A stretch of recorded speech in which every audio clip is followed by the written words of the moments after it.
Okay, it is now 2 minutes after 6. I think let's start. We've got enough people on the call.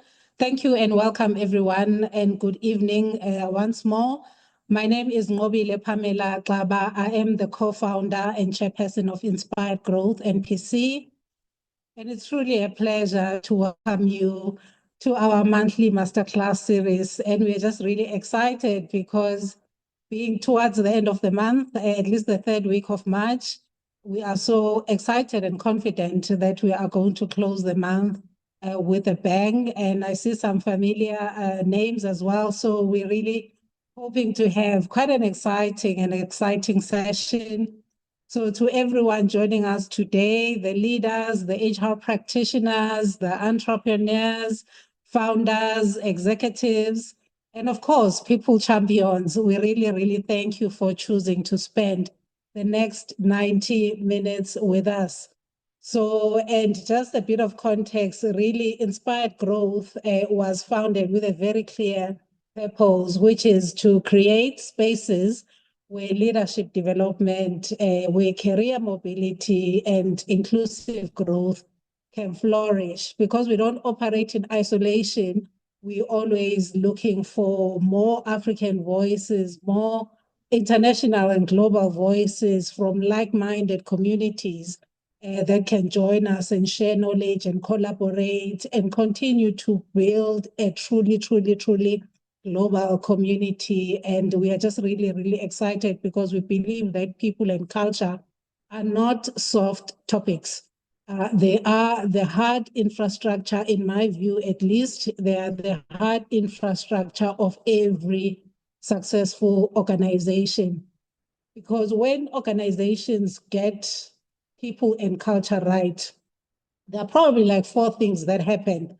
Strategy moves faster, innovation becomes sustainable, and performance becomes innovation becomes natural and performance becomes sustainable, and most importantly, people thrive, which is what we are discussing today. The topic is harnessing the power of people and culture, which is really going to be tonight's conversation. And we are incredibly fortunate to have an outstanding group of voices with us. So tonight we will hear both global and African perspectives, of course, on how organizations can build cultures where people do their best work, of course, and they enjoy it and they have fun while at it. So really, let me introduce the incredible leaders joining us today. So I'll start off with Enrique Rubio. Enrique, welcome. How are you? Pam, thank you. Hello, everybody. Thank you so much for inviting me. Good evening. If you are connecting from South Africa or somewhere where it is evening time, I am excited to share some thoughts with you later on today. Pam, thank you so much for inviting me. I am excited to be here. No, awesome, Enrique. And so Enrique is the founder of a really wonderful community organization. Those that are in the people and leadership space, you would know about Hacking HR. If you do not, please go online, research, Google them, go on LinkedIn, go and find them. So he is the founder of that wonderful community, Hacking HR. Is really also a globally recognized for building one of the largest communities of HR and future of work professionals in the world.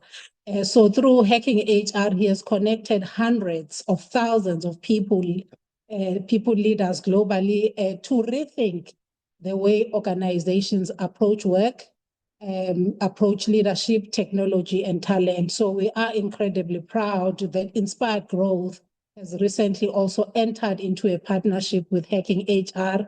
And Enrique's voice today brings a truly global perspective to our conversation. And let me also introduce our wonderful human capital leader on the African continent. We also have Njabulo Mashigo, who will be joining us for our interview conversation later this evening. Njabulo is the HR director at Vodacom South Africa. Njabulo, welcome. How are you? I'm very well, Pam. How are you? Thank you so much.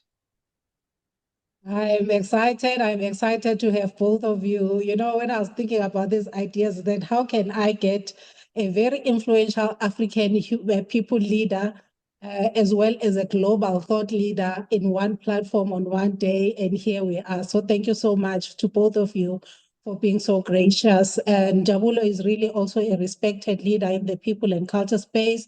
She's known for her work in transforming organizational culture and developing people-centered leadership in large and complex organizations. So she will help us explore what people-centered leadership looks like in the African context. So, and then as a leader of this organization, Inspired Growth, I don't work on my own, of course, as much as I'm one of the co-founders and a chairperson. We also have our wonderful co-founder and a community lead, Mary Gedamo. Mary, how are you? Please show your face so that people can see you and recognize you. She's really, really a very strong community builder, very active on LinkedIn as well and other platforms. Mary, come through, please. Thank you so much, Pam, for the beautiful introduction, and good evening, everyone. So I am Mary Kadamo, as Pam said, and I am the co-founder of Inspired Growth. Really excited to be here and really looking forward to the conversation that we'll be having. Thanks, Pam.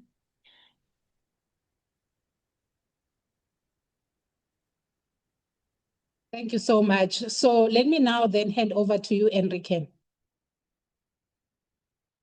All right. Well, first of all, Pam, thank you once again so much for inviting me. It's always exciting to spend some time with you and your live audience, and your community. For everybody tuning in, um, I would love to know where you're connecting from. I would assume that many of you perhaps are in South Africa, from where Pam is operating, but would love to know where everybody is. So if you can add in the chat where all of you are located, that would be great, because that way I can have a little bit of context about where everybody is. So please post it in the chat. Let me know where you are connecting from. Just post it in the chat where you're connecting from, what brings you here. So Pam, come on, let's get these folks excited. So we got some South Africa. I am connecting from the state of Arizona, northern Arizona in the United States. Excited to be here. But everybody else, please let us know. Just post it in the chat. South Africa. What else do we have here? Come on, everybody. South Africa, Durban, and Jayberg, some more South Africa. Is anybody here who is not in South Africa other than me? Anybody not located in South Africa? All right, so It's probably mostly all of them South Africans at all this right, moment. you got a good community in South Africa going on here. Well, thank you so much, everybody, for joining this event, joining Pam, and supporting all the efforts that she's been putting together to build a great community. My name is Enrique Rubio, and I am the founder of Hacking HR. And I am originally from small South American country called Venezuela. And I've been in the US for over 15 years now. And part of my work has been a combination of technology and HR. I spent the first part of my career working as a technologist, as an electronic engineer. And the second part of my career, the past 15 years of my career, has been in HR. And as a creator of one of the largest global HR communities, I'm always speaking about the things that I've been learning when it comes to community, when it comes to people, when it comes to culture, technology, etc. So today I am very excited to share a few ideas related to the theme of this event, which is harnessing the power of people and culture. So let me begin by saying this. I looked at the definition of harnessing, and I don't know if you know that harnessing means making use of something that already exists. So when we say, harnessing the power of people and culture, we are assuming that already there is power in people and culture. So that is an incredibly and an incredibly important realization. Every organization here in the room or around the world has the extraordinary power of its people and its culture. Now, if its culture sucks, then there really isn't much power on it. And we know that there is power in people, in the collective intelligence of the people, in the shared values and the behaviors and the norms, in the way people work, in the relationships between teammates, teams, leaders, and individual people in an organization. So there is power there. So the question is not really whether that power exists. We are assuming that the power already exists. The question is whether we are harnessing that power or wasting that power. And I got to tell you that throughout my career and my own experience and the things that I have seen happening to other people and the things that I have seen happening to myself, I can say with certain level of certainty that very often organizations miss harnessing the power of people and culture. And they don't do that, by the way, because they are evil organizations, even though some of them are, or they don't do it because out of malice or because any other Machiavellic reason. But the truth is, whether because their leadership styles are not in alignment with the way we should be operating to harness the power of people and culture, or whether it is because of habit, the way they do things, and they have always done things in the same way, or whether because they are operating under outdated systems, or simply because they don't even know how to tap into the power of their people and their culture. The truth is that most organizations are missing out on the true value of harnessing the power of the people and their culture. Now, that is very problematic, by the way, because in a time when things are changing so dramatically fast, in a time when individual people, whether they are individual contributors or leaders, in a time when they can't have access to all the information like they once did, in a time when information is flowing so quickly and so fast, and there are so many things happening in the world, if you are not tapping into the collective power of your people and your culture, you are, just by default, you are already falling behind. So many organizations say something like, we want our people to innovate. We want our people to experiment. So the question is not whether they can do it or not. They can. We are saying that they have the power to do so. The question is whether an organization who says that is truly ready to accept what happens when people start experimenting or innovating. And you find so many organizations saying something like, oh, you are free to innovate or experiment, but if people fail, then there are consequences, negative consequences to that. So is that organization truly harnessing, tapping into the collective intelligence of its people? Is that organization truly tapping into the collective power of their people and their culture? Most likely the answer is not.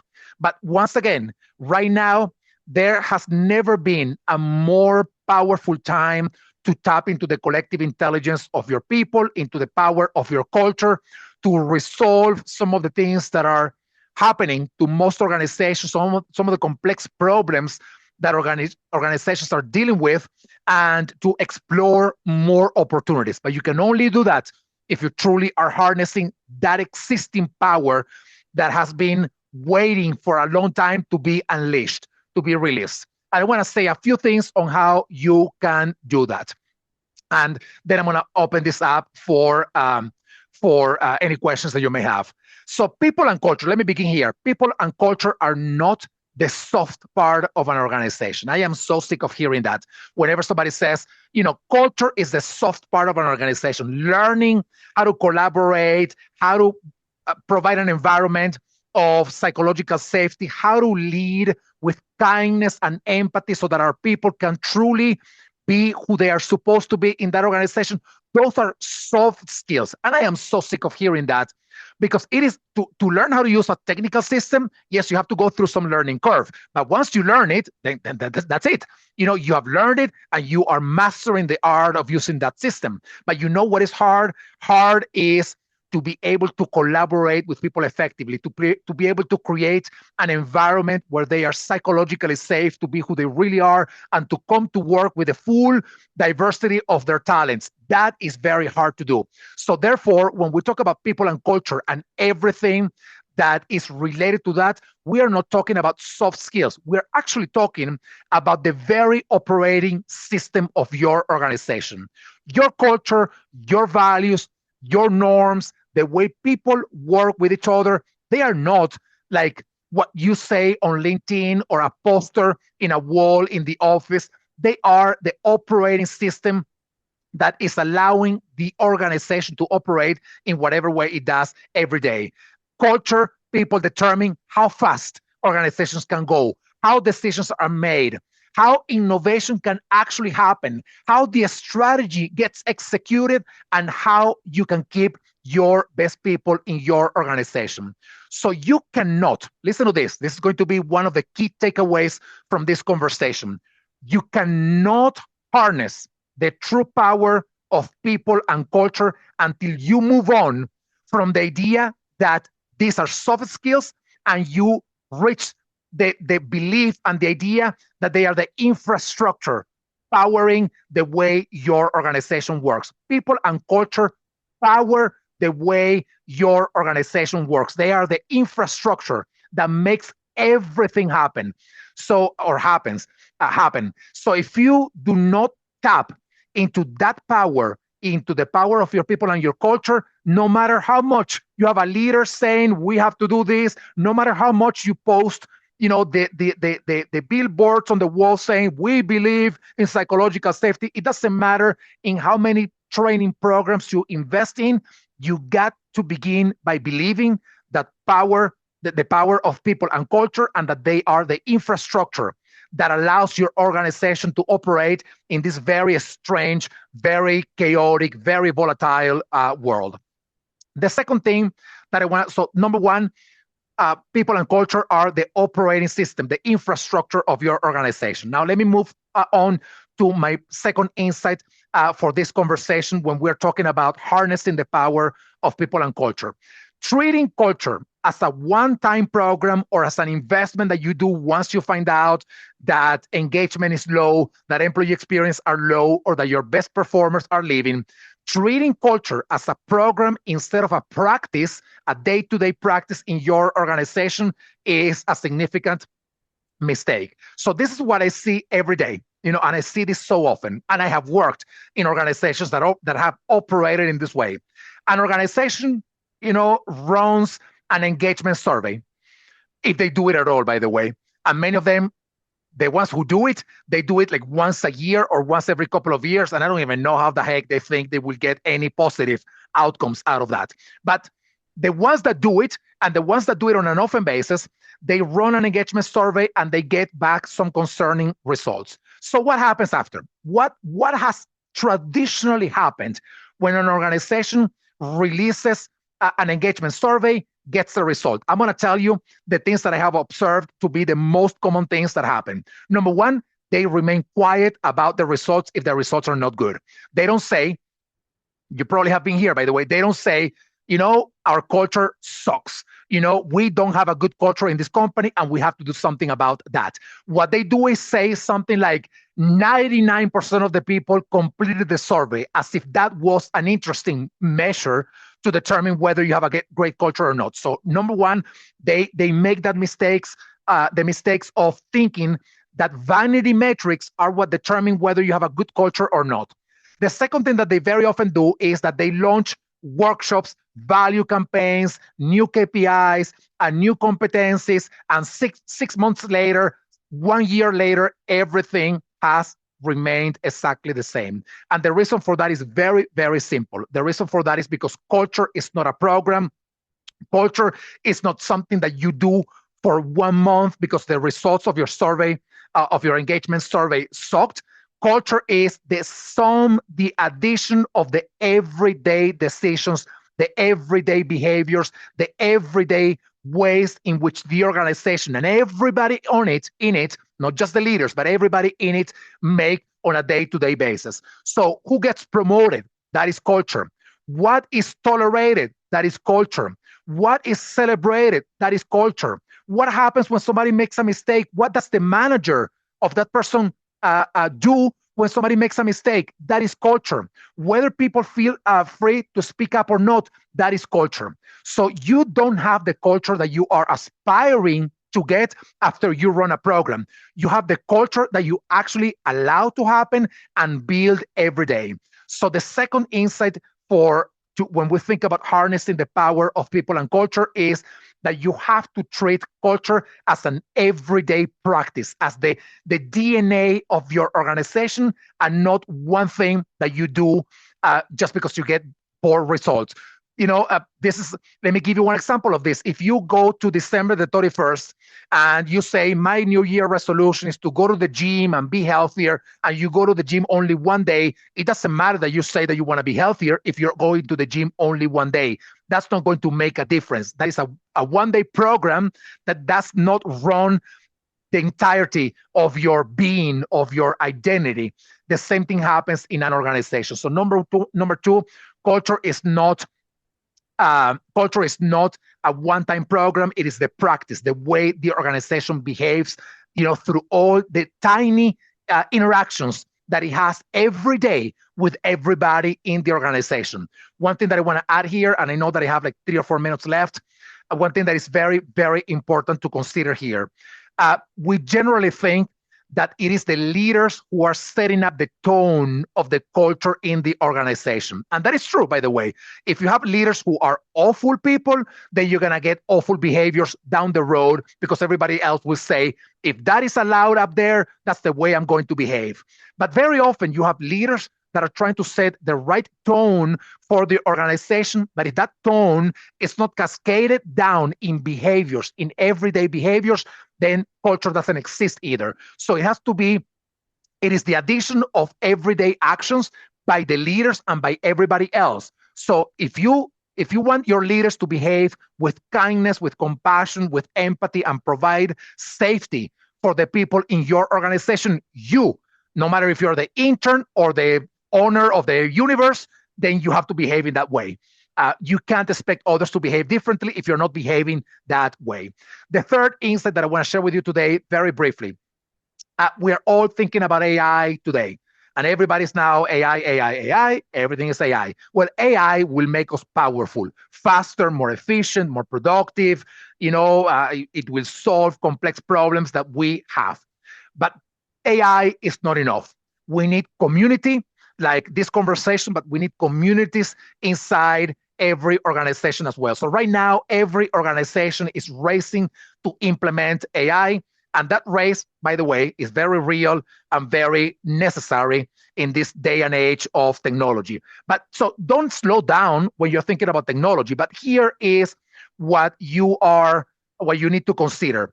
If you're just focusing on AI while neglecting the human component of all these conversations, such as human connection, community, belonging, then you will end up with nothing. You will end up with an organization that has all the most beautiful and advanced AI tools in the world, where nobody wants to use them because they don't trust you with what's going to happen with using those tools. So AI will help you to generate content, automate processes, do everything faster.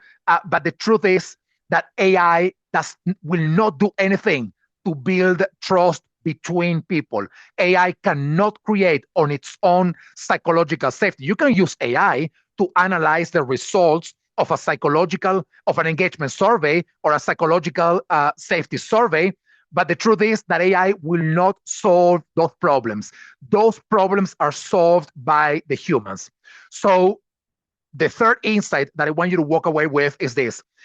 Organizations that will win in the next few years are the ones that are tapping into AI, and they are tapping into the power of humanity, the power of people, and the power of culture. Tapping into AI alone is not enough anymore. And I am reminded, by the way, of a conversation that Pam, Anne, who is a good friend of her community, and myself had about 5 months ago. And the conversation revolved around Ubuntu, the idea that it is relationships, it is community, it is people working with people what makes a difference. The technology is there to amplify the things that we do. So if the things that we do are not the greatest things that we should be doing, then technology will amplify the things that we're doing that are not the greatest things that we should be doing. Whereas if we try to focus on enhancing the human component, focusing on people, harnessing the power of people and culture, then AI will help us do that better. So AI will make us more powerful, but power is not enough in this case. We need community at the level of the company. And the last thing that I want to share with you, so 4 insights that I've been sharing with you today to harness the power of people and culture. The last message that I want to share with you today, especially if you work on in HR, is this. In a time when we have AI helping us deliver activities faster, the value of delivering activities decreases because now that can be done by AI. So what makes a difference? What makes a difference is measuring and focusing what actually matters. There is a difference between doing something for the sake of doing it and doing something because it's going to make a difference in the long run. Let me give you one example. If you are running a leadership program in your organization with the whole purpose of saying that you did a leadership program with the sole purpose of saying 95% of my leaders participated in the program and they passed the test, but that's not creating any difference in the long run in the behaviors and the outcomes of your organization, that is, at the end of the day, as if you hadn't done anything at the beginning. So we have to stop. I know, Pam, I have 1 more minute. We have to stop thinking that programs, initiatives, surveys, interventions are all that matters. We have to think about what it is that we are trying to achieve in the long run. What are the outcomes of this? What is the impact of this? The organizations that are genuinely trying to harness the power of their people are measuring the long-term implications, the impact of everything that they are doing, and not just the activities that they are doing to achieve those outcomes. So, yes, you can say we are providing this many hours of training every year. The question is, what capabilities are changing in the long run? What is different in the organization? How are the behaviors changing? How is our culture getting better? How are our leaders becoming more effective in leading this organization? So when you measure what actually matters, you stop just managing HR programs and you stop managing and unleashing human potential. So very quickly, to summarize, when we talk about the power of people and culture and harnessing that power, we are, number one, assuming that that power exists. And to be able to unleash it, then we got to believe in 4 different things. Number one, that people and culture and everything related to it is not soft. It is the architecture, the operating system that allows your organization to run on great energy, especially at a time when things are changing so quickly. The second thing is you can't treat culture as a program. It is the practice. It is the DNA, the blood that is running in your system and powering everything that you're doing and not a one-time thing. The third thing is you can tap into AI to make you faster, better, more efficient, but that's not enough if you are forgetting that we also need to focus on the power of people, on creating communities in our workplaces, doing the Ubuntu thing while we are unleashing the power of AI. And finally, measure what matters. Not only measure activities, measure outcomes that truly make a difference in the long run. I'm going to stop there. I said a lot, 20 minutes of me talking. Pam, please come to the screen with me and let me know if you have any questions. Thank you so much, everybody, for listening to these few words of encouragement, if you will. Oh, wow. Thank you so much. Thank you so much, Enrique. We are so inspired. We are just really, your energy is just amazing. And I just want to check in. I know that we have maybe just less than 10 minutes before we let you go. And there's just so many amazing reactions coming up on the screen. Thank you so much. And we are just really so fortunate to be in partnership with you and your global community, and to just really, really continue to preach the message of inclusive growth in the spirit of harnessing the power of people and culture. So to our leaders, to our entrepreneurs and the founders and the people leaders in the call, please, this is your time to actually unmute, raise your hand, put something on the chat. If something stood out for you from Enrique's delivery, this is your time for you to engage with this wonderful, warm-hearted global leader that is our brother now and someone that we respect very dearly. So over to you. If you've got a question, please unmute, show your video. You're more than welcome. Let us engage and ask questions or input or comments, and we'll also share information how you can become part of this community and what this partnership with Hacking HR also means. So let's see if we've got any comments in the chat or any questions or any hands. Don't be shy.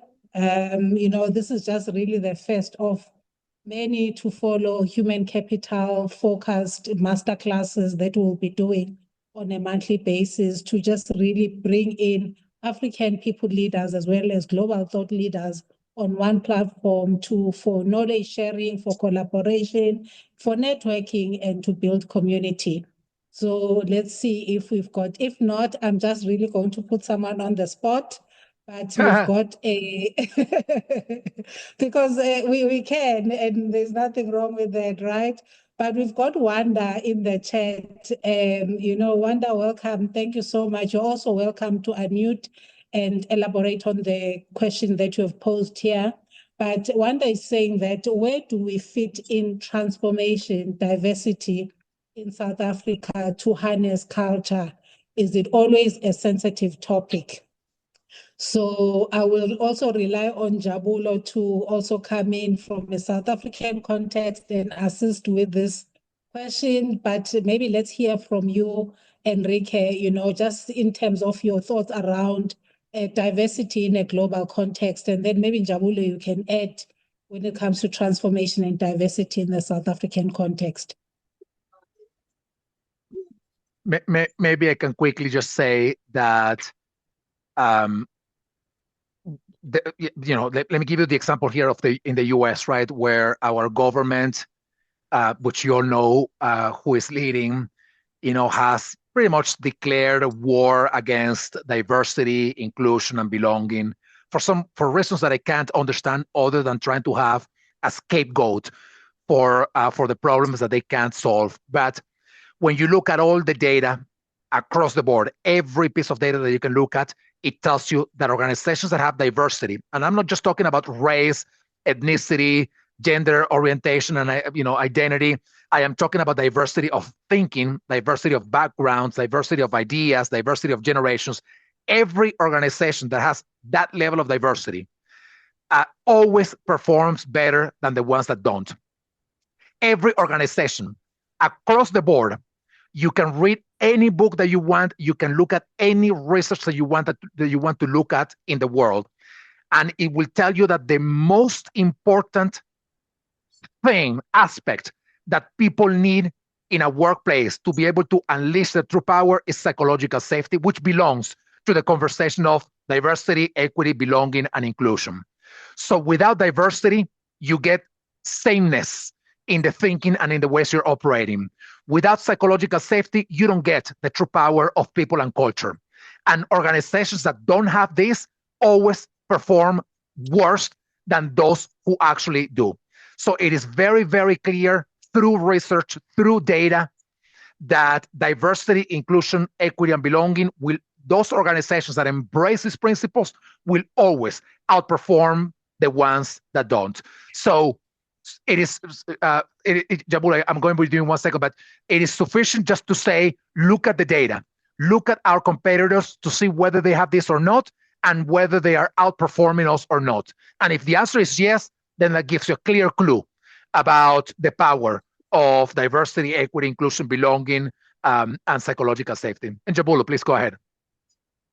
Thanks, Enrique. Yeah, I'm not sure I'm going to say too much more that's different. I was reading Wanda's question again. where do we fit transformation and diversity in the South Africa conversation about culture? I think right there in the middle, that's where we put it, we can't run away from the discomfort of the conversations. So I see the last piece there to say it's a sensitive topic. I do think sometimes in South Africa, we have a narrow definition of diversity purely because of, the history that we have. And one of the things that we need to be careful of, and I think Enrique has already touched on that, is that South Africa is racially charged. And there's a reason for that, and we understand the history behind that. The invitation is one, let's not run away from the elephants in the room. So certainly there's some organizations, a lot of organizations where representation, whether it's along the lines of gender, race, disability, there's still way too little representation. So I would say we need to just face it head on. But the invitation is also to have the expanded definition of diversity and inclusion. And really, it is about the belonging. And I think that's where the real culture conversations happen, because it's one thing to invite everybody, as they say, to the dance floor. But when you want them to fit in and to enjoy themselves and to dance, it requires making adjustments from an inclusion perspective. And all of it fits together from where I'm sitting. Yeah. Njabulo, I want to say one more thing, because I definitely think that what you said is so powerful. My wife would testify that this is true. Running away from a problem does not resolve the problem.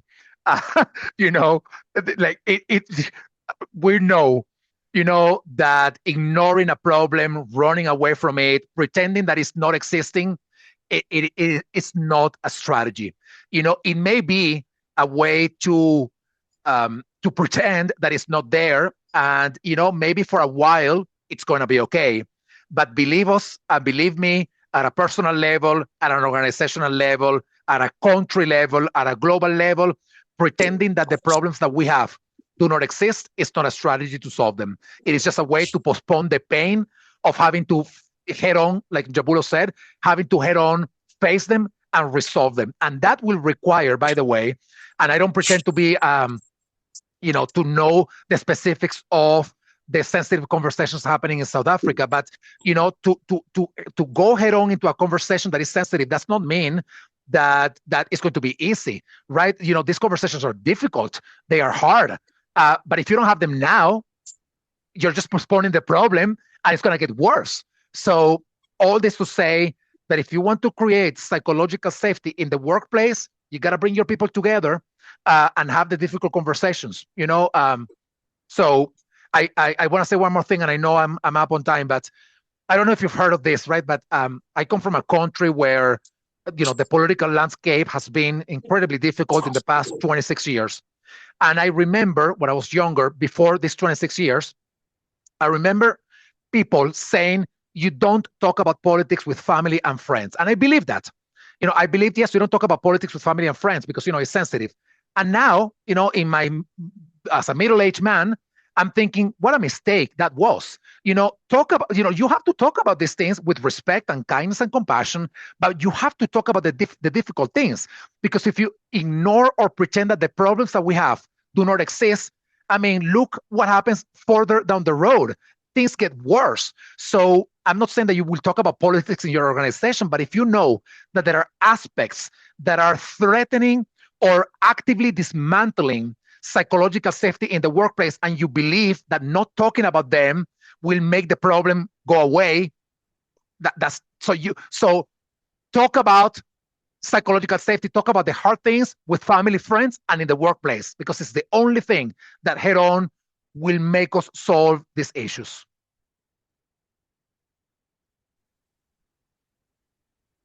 No, thank you so much, both to you, Njabulo and Enrique, for really covering this question from Wanda so beautifully and so clearly. So Wanda, we hope you are covered there in terms of what you were asking. So we also have a question from Mandisa, who's also saying, yes, psychological safety, having different views can be uncomfortable, especially when the minority views are in power. Any strategies to invite the psychological safety into our daily culture as leaders? That is a question. So, Mandis, I'm not sure if I framed it the way how you wanted to ask it, you are more than welcome to unmute and just elaborate. But then the question is that, are there any strategies to invite psychological safety in our daily culture as leaders? Over to you, Njabulo and Enrique. Mandisa, please come in if there's something that you'd like to add. Yeah. Yeah, and actually, I think Enrique also touched on it in part of answering the previous question, which is really, it still comes back to this question of having the courage to have the difficult questions. I think it's about, in the context that you find yourself in, what's reasonable, and reasonable in terms of, I hear the point about, especially when the minority views are in power. So it already sounds like, the power dynamics are different. But I would say for me, it's about seeking allyship in terms of, is it senior people who can support, but finding ways to actually create the safe space to be able to have the conversations. So, I mean, officially, you've got HR, you should have partners where there's space for culture. And the question is, how do we use that to be able to start having some of those difficult conversations? So maybe a bit difficult to respond to without the full context, but certainly I think the issues of culture, the issues of psychological safety are very much about being uncomfortable and disrupting what could be the mainstream to be able to make sure that everybody else belongs. And so that usually requires some level of confrontation. It doesn't have to be aggressive, but calling out the environment, calling out the issues so that it starts to be known. Because that's one of the first things is there even this acknowledgement that there is fear or that there's a lack of psychological safety. And there's more practical things, of course, in terms of, team meetings, engagements, creating spaces where people are able to express themselves. Are there ways that you have a listening strategy? Is it not only hopefully through grievances and disciplinaries, but other ways of engaging and listening to people and understanding what the issues are? Love it. And I want to add one quick thing to that, which I mentioned in my presentation before. Culture is not what you aspire the culture to be. That is nothing. You don't say we have the best culture in the world when you look around and everybody's treating each other like very poorly, very unkindly, without empathy. So culture is not what you say you have. Culture is what you actually have, and what you actually have, the minimum that you need for a good culture is to determine what behaviors you tolerate. What Njabulo was saying before, if you see something that is a poor behavior and you allow that to just go unpunished or uncalled out for, that's your culture. It is not what you say, it is not what you aspire, it is not what you think you have, it is that. So it is very important that you call out these behaviors, that you I love that Njabulo said, the allyship, build coalitions. You probably, have people around you that are very, not only great people, but they are very concerned about creating a great culture. Partner with them to create that great culture. So just to say, culture is not what you aspire to have, it is what you actually have, and that is defined by what you are willing to tolerate. Thank you so much, Enrique and Njabulo, on that one for covering Mandisa's question. So let's just take the last one, I promise, and then we'll let you go. Enrique, it seems like we're on the roll with the leaders in the call here. I think as you are talking, it's prompting more and more questions. But let me just respectfully say that this is the last question because we have to release Enrique so that he can go on with the rest of his day because it's morning time for him right now. So let's take the last one from Katleho Majola. Welcome, Katleho. So she is saying that, say a board inherits a culture of fear and non-compliance. Despite years of surveys and HR-led initiatives, where should the board intervene most decisively? Is it leadership accountability, consequences, or system redesign? And how do we do this without overcorrecting and micromanaging, which makes things worse? So that is a layered. There are three questions in the statement, but just try and and answer it in the most, summarized and clear version that you can. So let's start off with you, Enrique, and then we'll give over to Njabulo. Katleho, you are more than welcome to unmute and add, should there's anything that you'd like to add based on your question/statement. Over to you, Enrique. Yeah. So 2 years ago, 2 or 3 years ago, but I believe it was 2 years ago, there was research that indicated the following. Listen to what I am about to say because this is such a powerful thing. The research said that your direct manager affects your mental health more than your spouse or your mental health therapist. I'm going to say that again. The research said that your direct manager impacts your mental health more than your spouse or your mental health therapist. So what that ultimately means is that if you have a great direct manager, they can lift you up and make your life phenomenal and make you a phenomenal employee, and you are happy and finding joy in the work that you do. But what that also means is that the opposite is true. If your direct manager sucks, you will be miserable in the workplace. And I think in a very empirical way, very likely all of us have gone through that, having managers that you feel like, my gosh, this person is the best manager that I've ever had. But the opposite being true too, which is this manager is awful. I don't even want to go to work. I feel depressed. I feel miserable, etc. So why am I saying this? Because if your manager has such a direct impact through their actions in your mental health, then we may also say that they have a direct action in how you operate in the culture of your workplace or how you show up every day at work, whether you show up lifted up by that manager or broken down by that manager. So to answer to this question, I'm going to say just this one thing. Besides the research, there has to be leadership accountability. If you know that you have a manager that is the kind of manager that is lifting people up, learn from that person, turn them into a champion of harnessing people and culture. But if the opposite is true, if you have a manager, a direct manager that you know is not doing the great work, no matter how much you coach them and mentor them and guided them, etc., then you're going to have to make tough decisions, because one person and the poor behaviors of that person determines the culture. If you allow that to happen, everybody will follow through and will just behave in the same way that manager is behaving. Just one last thing that I want to say here before turning to Njabulo.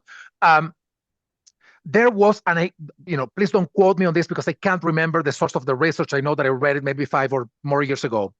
There was research showing that if you have a great team that operates phenomenally together and you bring a poor performer or somebody who is not doing the right thing, and you don't take action about this person does not elevate him or herself to the level of the entire team. What this person ends up doing is bringing the level of the entire team down. So if you have a team where people are awesome, but the manager is not great, then what's going to end up happening with the team is that everybody will mirror the behaviors of that leader. So meaning everybody will go down in the terms of the quality of the work they do, of the behaviors they engage with. So direct manager and leadership accountability is, as a board member, that's where I would begin with, making sure that we are elevating the good managers that are elevating everybody else, or making tough choices with the managers that are not doing that. So I'll stop there. Thanks, Enrique. I mean, I think part of the question is the reference to the board. I think by virtue of their role, a board is there to be able to provide oversight. So I don't think for me it's micromanaging or overcorrecting if there is this leadership accountability. So I agree with that. With what Enrique is saying is there is a need for this leadership accountability. I would say definitely, maybe to your options that you've put here, is it leadership accountability, consequences, or systemic redesign? Or I think it is all of that. My understanding of the role that a board has to play is exactly that. It's about Yes, you're focusing on the strategy. You're also focusing on the well-being of the organization. And so if you are part of an executive board or you have responsibilities and you are aware that there's been this culture of fear or non-compliance, I would definitely say you have to look at all of that. The first part being with the leadership accountability, because if they have been receiving these reports or insights to say that there's a culture of fear, what have they done about it? And I think that's a starting point. Yeah. Yeah, which is, by the way, Njabulo, what we talked about before. If you run, everybody, everybody knows what happens in the culture of your organization. No matter if you want to try to hide the sun with one finger, with one thumb, right? Everybody knows. So if you run an engagement survey and everybody knows what the responses will be like because your culture sucks, and you don't say anything, what do you think people are going to think? Do you think they're going to think, oh, the results are great, that's why they are not saying anything? They will think, even if they don't say so, they will think the leaders are not saying anything because they are finding out the very thing that we knew about before, that our culture sucks. So the truth is that you just have to, take action. It doesn't matter if you run a survey and you don't do anything with it, like Njabulo just said. If you are taking action to improve your culture and harness the power of your people and your culture, then that means acknowledging the good things, but also acknowledging the things that are not good, that are not working. You have to say it, because it's better in my view, but also research shows this, it's better to create trust through, sharing the truth in confidence and acknowledging your pitfalls and your downsides, rather than trying to hide those things, pretending that they are not happening, because people know. So you can't hide it from them, even if you try.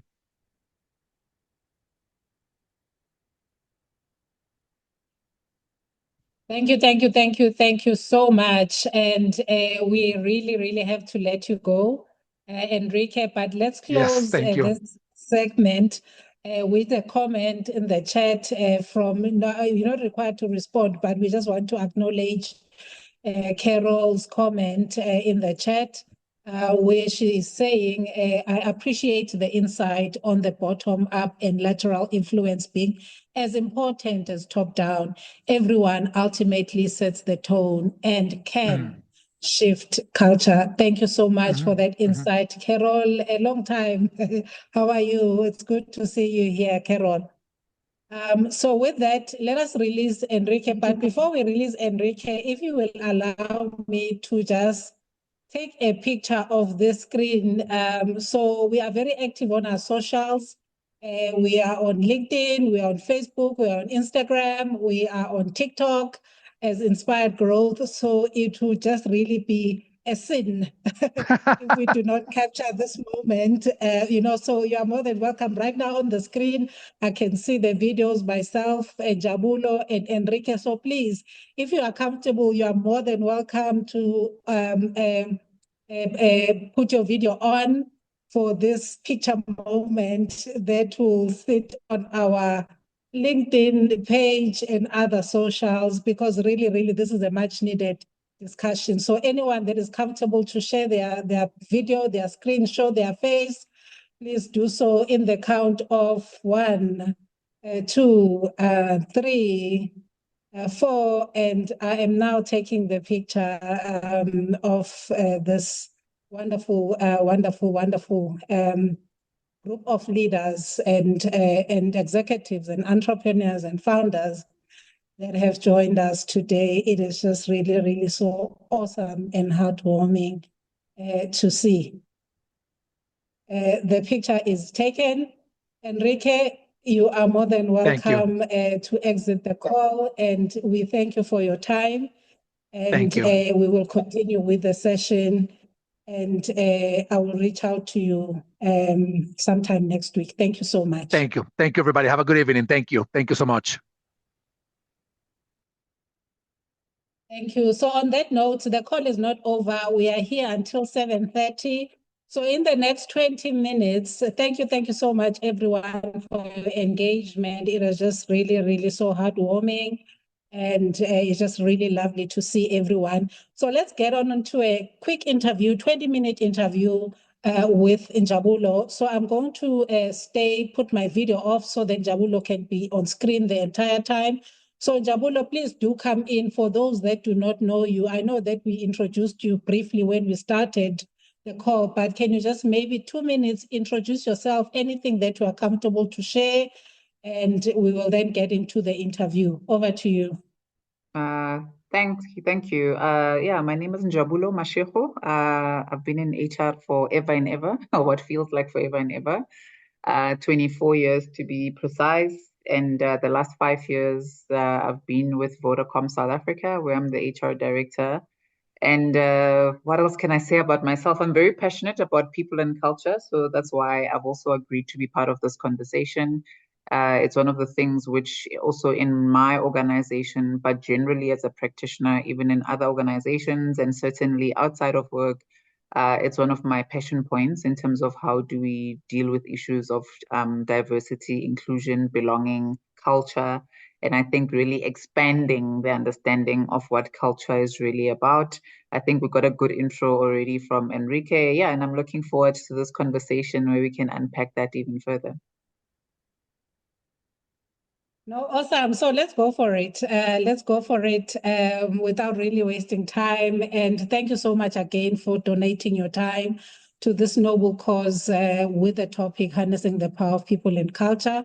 So Njabulo, let's begin with the big picture, right? So when we talk about harnessing the power, I know that Enrique has said quite a lot, but we'd like to understand this from you from an African context.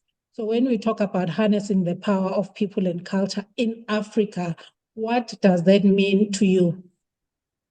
Yeah, I think for me, it's really about recognizing that context is everything. I think, there was a question earlier, I believe it was Wanda, if I remember correctly, about there's each organization, each country, each market has its own characteristics in terms of what makes how it's made up, I should say. And so for me, part of people and culture is really about understanding the context within which you're choosing to operate. And from there, being able to then be intentional about the type of culture that you want. I think if we talk about Africa at a continental level, the issues are quite different. Like we just spoke about South Africa being racially charged with the history that it has. Different parts of Africa have different issues. The reality is, as much as we face all sorts of challenges across Africa, we can find productive ways to deal with those issues. And still be innovative and to succeed. So culture is really is built on intention and must be translated into behaviors. I think for me, that's one of my big things that I'm quite passionate about. It's not about a poster that says, in this company, we believe in honesty. It's actually about, so what is the behavior that shows that you're being honest, basically, So we can instill culture through having practices and making it practical. And maybe for organizations, even by what we reward and incentivize, because we do know that reward systems play a big part. And so how do you sew in all of those elements of what you value, what you say you value, into your people practices and make it real, make it measurable? And I think really the key word as well from, which Enrique also spent time on, is this word of harness, sorry.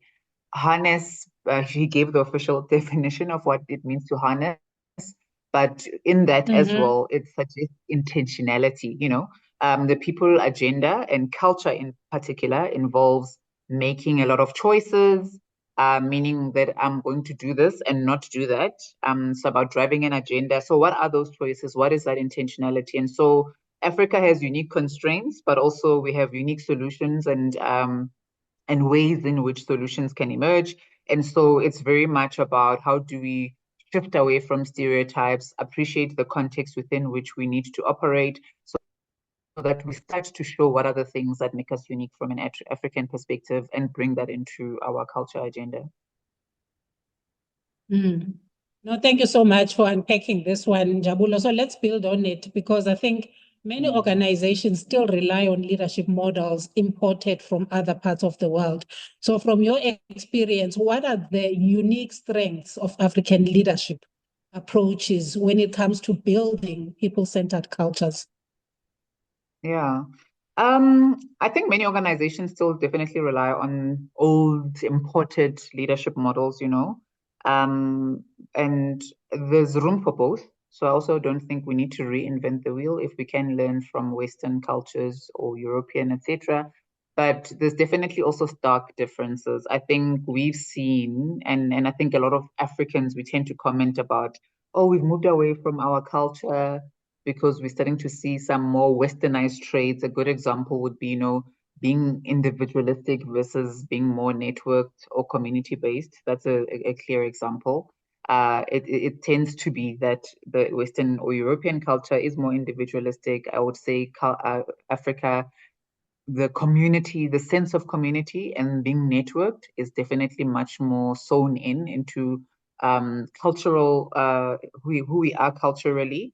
I think also because of certain access that Western European colleagues have, some of their way of thinking is more formulaic because it's based on maybe school, whereas a lot of people in Africa have had to make a plan, to get by, to learn, to grow. So you do find people being more innovative in terms of lateral thinking, or being more broad and pragmatic in some of the skills that they bring. So how do we take that and harness that, rather than trying to confine people to particular methodologies?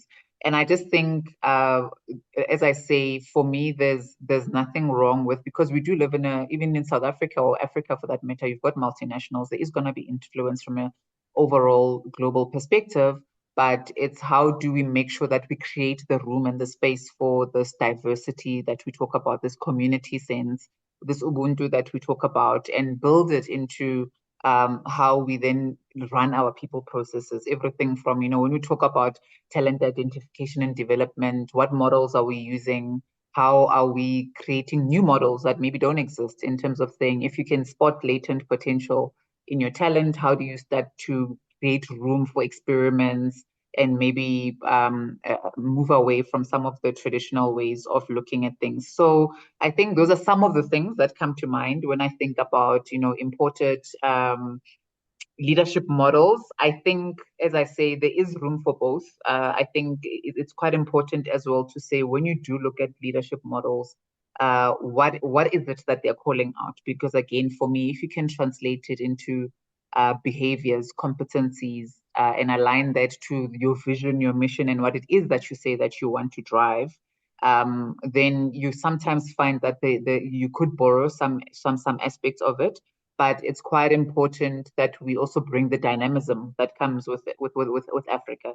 I mean, one of the other things just generally about Africa, we've got this youth dividend, as it's called. In the future, by your 2050s, a lot of global multinationals will be relying on Africa, because we have a young, growing population. The Western world is aging from a population perspective. But what are we doing today to harness that, to be able to make the youth agenda a real topic? Put the youth on accelerators. What about the youth who don't have formal education as we understand it?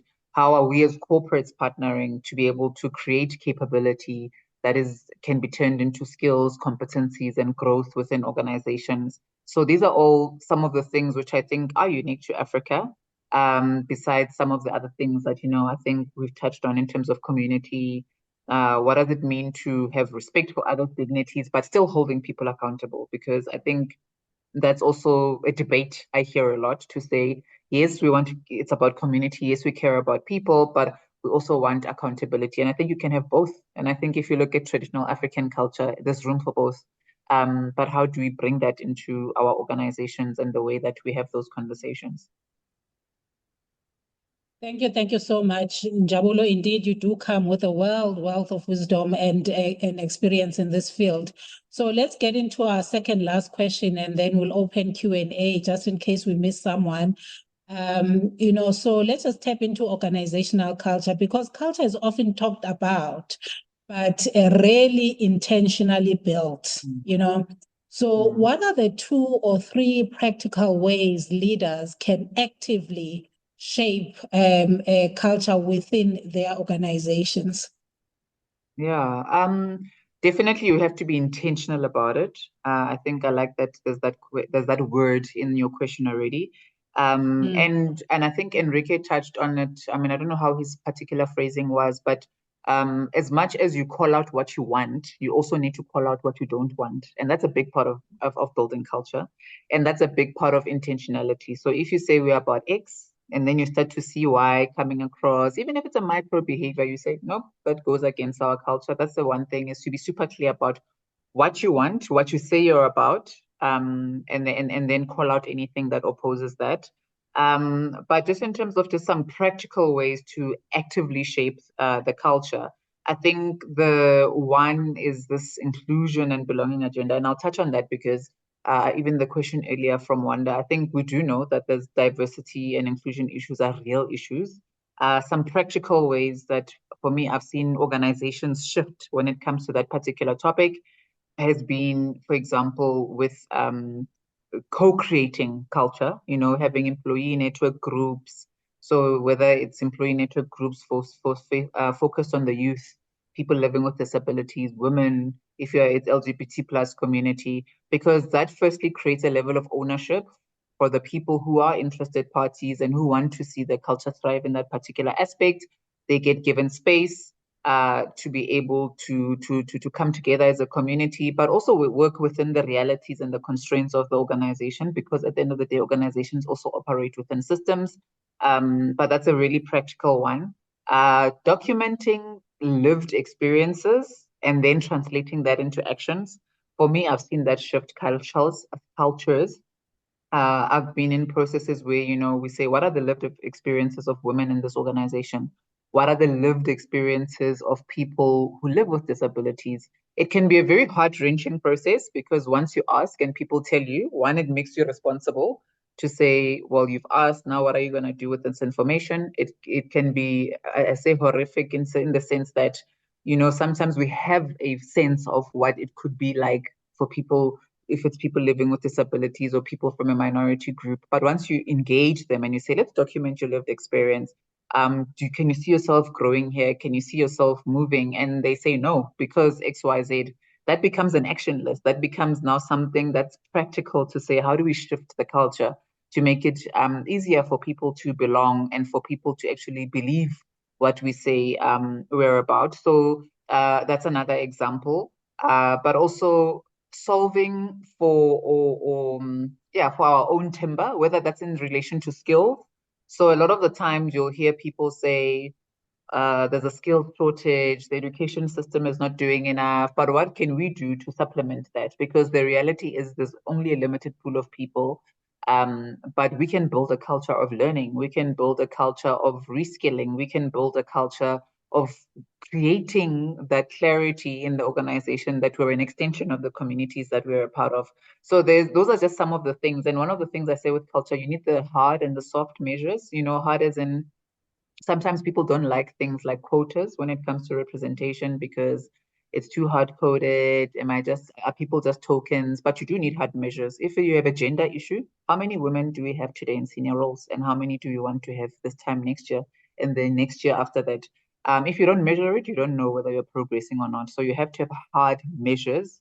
That's very, very important. But you also need then this, what I call the soft measures, which is the other part of engagement. It's not just about rational commitment, it's the emotional commitment. What are the things that would make people feel that they belong here? And is it about having role models? Is it about seeing another woman at a leadership level? Is it about having spaces where we create the safety to have those conversations? So both matter, the softer aspects of the culture, but certainly the hard, measurable things. Otherwise, nothing shifts. At some point in our organization, we had what we call the leaking bucket, which is we've got an amazing brand, we attract the best of the best, but we don't retain them. Why is it? And we made it our business to say, okay, let's follow them, let's document their experiences. Why don't they leave? Why don't they stay? What do they want? And that's being vulnerable and actually saying, I'm willing to deal with this feedback. And when you act on it, you're able to close those holes in the bucket, because people start to see you being responsive to say, oh, this is what growth looks like for you. This is what a conducive environment means for you. Obviously, there has to be willingness from a leadership perspective, but you just need to get practical, essentially. It's not just about a wish for a better environment where everybody belongs. The question is, what makes people not to feel that they belong? And then looking at it. And you can also say, well, sorry, I'm not gonna, I mean, one of the things, with Vodacom, we're number one top employer. One of the things that we never meet this particular measure on the survey is, do we have a crash, and I'm not here to debate whether it's right or wrong to have a crash, but one of the things we're always clear about is we won't do something just to get a tick on a survey. We have reasons why we don't have that, and we're not gonna build a crash, but we do so many other things for mothers, for children, for the community, etc. And so that's also fine. It doesn't mean when you ask people their lived experiences and they ask for something that you're going to say yes to everything, but at least allow the space for the engagement, and for people to say, I appreciate this as a mother coming back from maternity leave. There's a lactation room. Thank you so much. It makes me feel valued. But maybe I won't have a childcare facility or whatever. But those kind of things are important to put out there, and so that everybody knows how to engage with the culture that you say you want, Awesome. Thank you so much, Njabulo. Very rich indeed. So let's just really take the last question, which really focuses on the future of work in Africa. So you can hear, I keep stressing about Africa. I love this continent, in all its diversity and challenges, but again, with just amazing talent, from all backgrounds and perspectives. So as the future of work evolves with technology, with AI and globalization, what opportunities do you see for African organizations to lead rather than follow? Yeah, I think there's a lot. I think the one I just spoke about is the youth dividend. We do underestimate how powerful that is, and maybe today we take it for granted because there's just young people everywhere. But a lot of markets, especially in the Northern Hemisphere, do not have young people just running around anywhere. So what are we going to do? Are we going to let them all be imported or exported into Europe and Asia and everywhere else where they need the young people, or are we going to grow our own timber here? And I think the opportunity for us is to start to create access today already for our young people. We want to create access for them to technology, to have a fluency around, what is this AI thing? What's this hype about? How do we build confidence and tech skills? And we have to be innovative. It's not everybody going to university and becoming a software engineer, but it's about just bringing access to basic, technology, having access to the internet, to computers, and starting to experiment. And so that's a culture that we can build across African organizations. And in our organization, we talk about, experiment and learn fast, which means your experiment can fail, but then you have to learn from it, and how do you iterate and try again a different type of experiment. So I would say for as the world evolves and changes, we need to evolve and change with it. Technology does make the world smaller. South Africa does have something that the rest of the world is envying and looking for, and we shouldn't suffer from brain drain when we can avoid it. Are we even aware that that is a risk? And so what are we going to do? And I think also this concept of, the sharing agenda, it's not just about one corporate solving it. Maybe multiple corporates can come together. It's about corporates partnering with NGOs. It's about corporates partnering with governments. But we need to be intentional. We say we're about community as Africans. How are we building those communities, whether it's communities of practice? And, not everything has to be Africanized. How do we partner with an Enrique? How do we lead into these spaces where we are not in that trap of this has been tried and tested, but actually charting new paths? So I think there's so much opportunity, but it's about just developing that confidence around how we could have different solutions to the traditional ones. And I think just really, particularly with this link to tech and AI, is how do we demystify the tech concepts and really start to role model and create ambassadorships so that our own African talent are able to start to feel confident to lead from the front. Yeah. No, thank you so much, Njabulo. I love your insights on Africa and how you see the future of work, but also collaboration, with global communities. So thank you so much for this. We've come to the end of our interview, and we just really want to see if there's anyone that we missed in terms of Q&A. I know that Njabulo participated quite in detail during Enrique's session in answering most of some of the questions as well. So if there's anyone who has any question or comment specifically around the future of work in Africa that hasn't been covered, you are more than welcome to unmute or post it in the chat. And then there's also a comment from Mary, who's our community lead, who's saying, thank you so much for the insights, love the passion. There's also a comment, similar comment from Sisonke, who's saying, love the insights. And thank you very much, clap hands. So no, thank you so much. I will take it that there are no further questions. It is now 17 after 7. We are booked until 7:30. So because I don't work alone, as I've said earlier, that I will invite now Mary Gedamo on the screen for probably the next 10 minutes to actually then just share the closing reflections of how the session went, some of the things, observations, and also just to maybe elaborate a bit, because we will be launching our community platform mid-April after the Easter holidays, which is going to be really an interactive community platform. And there we will also highlight the benefits of our partnership with Hacking HR, the discounts, the membership benefits, and how we can also continue to collaborate with global thought leaders and more South African and African voices in the people space. And so, like I said, this is one of the many to follow human capital focused masterclasses, and we'll invite, leaders from different sectors in the human capital space and pairing them up with global thought leaders as well in the Hacking HR community. So if you know of any exceptional executive or people leader that you believe that they will add insights and value to these conversations, please don't be afraid to reach out to myself and Mary on LinkedIn and just drop us a message as well. So Mary, over to you. Mary is the co-founder and the community lead of Inspired Growth.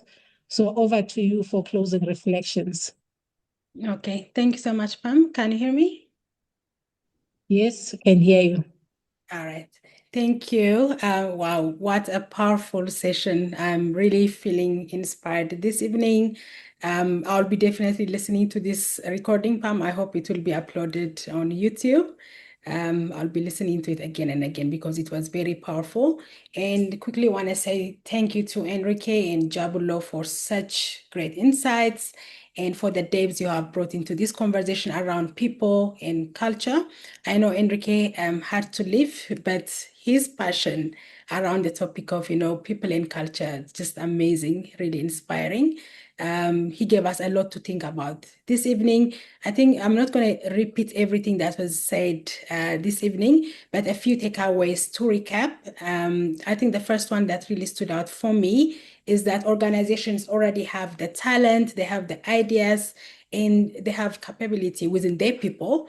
The challenge is that many are not creating the right environment for that to come through. So that's the biggest challenge that we face, and we have a lot to think about around that.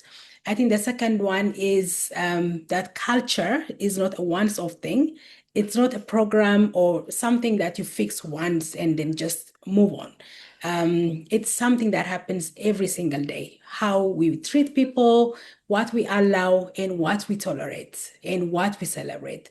So that's also something to reflect on. And then also the point around AI. We are all talking about AI.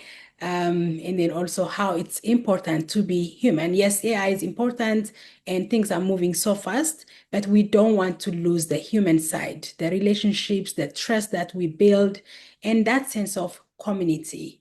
We don't want to lose that. And I also want to say thank you so much to Njabulo. I really appreciated your perspective, especially around leadership and accountability.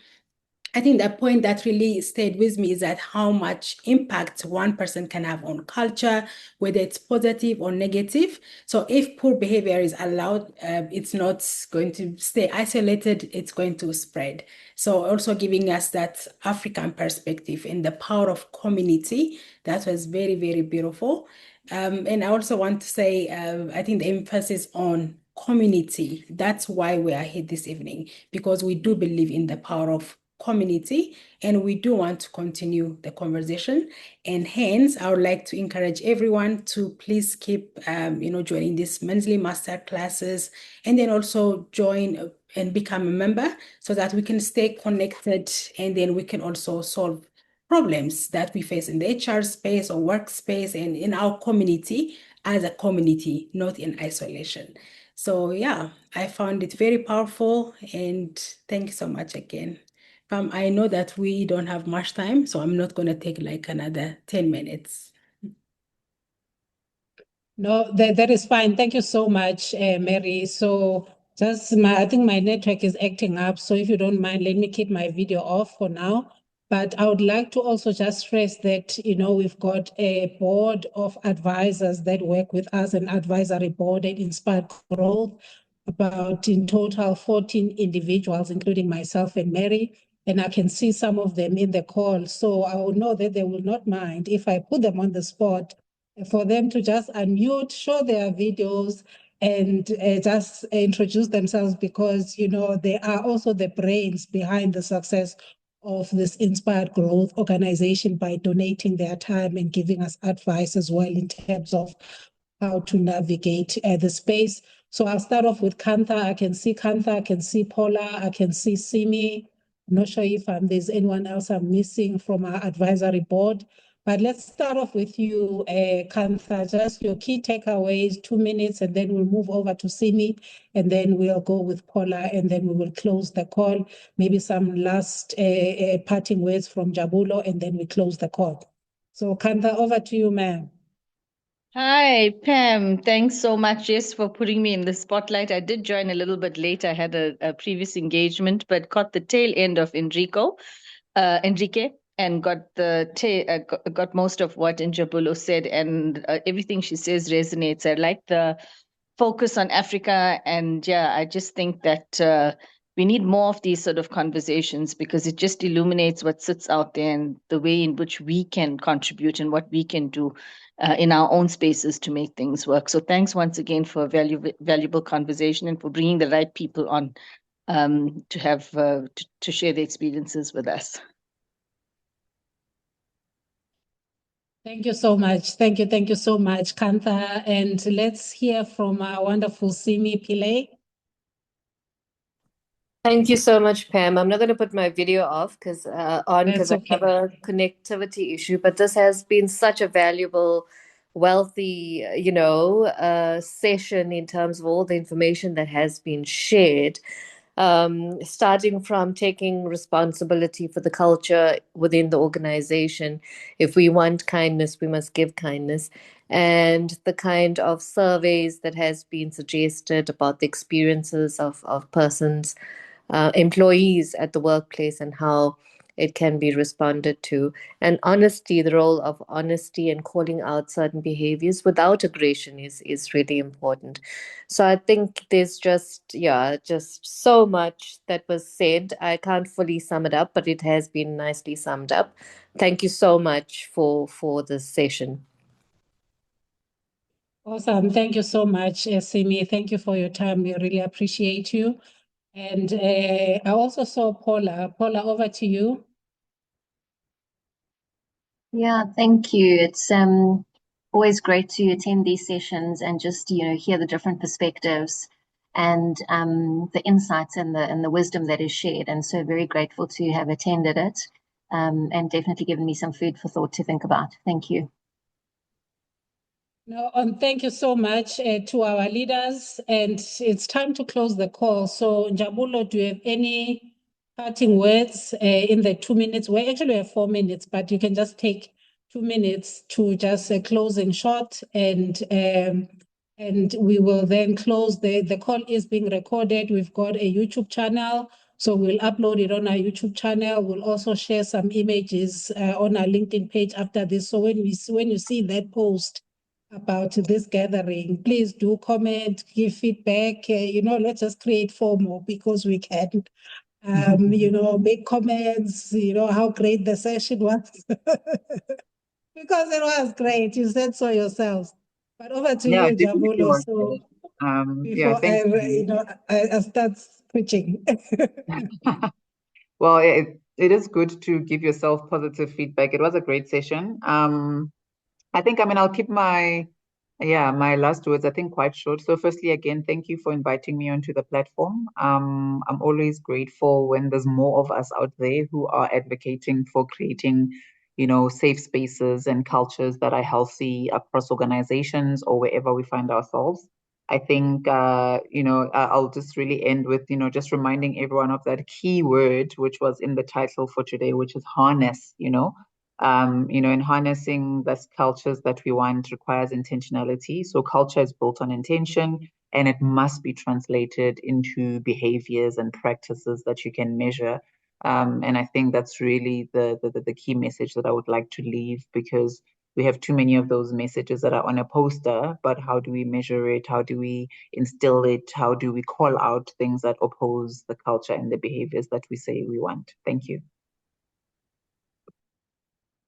Okay, thank you. And with that, there is also then a comment from Kilebogile who's saying, thank you, though I left me behind without any word. I'm not sure if I'm reading that correctly or you want to elaborate on it from Kilebogile, but be that as it may, I'd just like to thank you for your time. We appreciate you. Please follow our page. Please follow also our social media platforms. We do have a website, which is www.inspiredgrowth.co.za. All of our upcoming masterclasses and events are on that website. Follow us, like, share, subscribe on our YouTube channel, and please like the LinkedIn post that we will post in the next 15 minutes with a screenshot of your names and everyone, and Enrique and all our guests. And please do comment, and so that we can get more people to join in the next coming masterclasses, and we continue to build communities.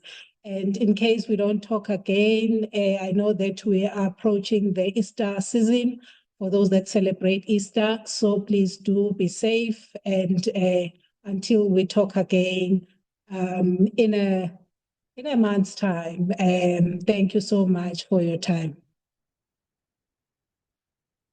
And goodbye, of course. Thank you. Let me stop recording now.